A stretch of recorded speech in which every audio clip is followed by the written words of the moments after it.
কে হচ্ছেন নতুন রাষ্ট্রপতি? এখন টক অব দ্য কান্ট্রি।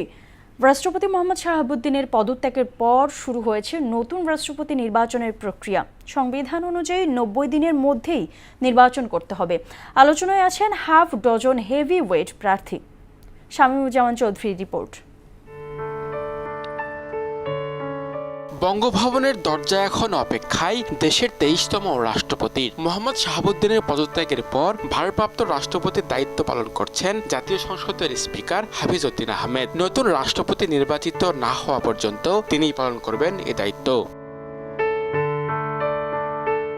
সংবিধান বলছে রাষ্ট্রপতির পদ শূন্য হওয়ার ৯০ দিনের মধ্যে নির্বাচন সম্পূর্ণ করতে হবে। সেই সময়সীমার গণনাও ইতিমধ্যে শুরু হয়েছে। বাংলাদেশে রাষ্ট্রপতি নির্বাচিত হন জনগণের পরোক্ষ ভোটে, অর্থাৎ সাধারণ ভোটার নয়, জাতীয় সংসদের সদস্যরাই ভোটার হিসাবে অংশ নেন। সংসদ কক্ষে ভোট গ্রহণ অনুষ্ঠিত হয় ও পুরো নির্বাচন পরিচালনা করে নির্বাচন কমিশন।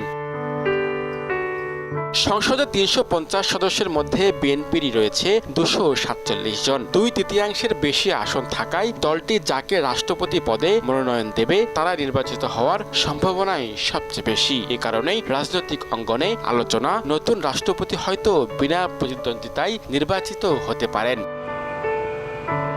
পরবর্তী রাষ্ট্রপতি হিসাবে বিএনপির কয়েকজন জ্যেষ্ঠ নেতার নাম আলোচনায় রয়েছে। তাদের মধ্যে রয়েছেন দলের স্থায়ী কমিটির সদস্য মির্জা ফখরুল ইসলাম আলমগীর, খন্দকার মোশাররফ হোসেন, ডক্টর মঈন খান ও নজরুল ইসলাম খান।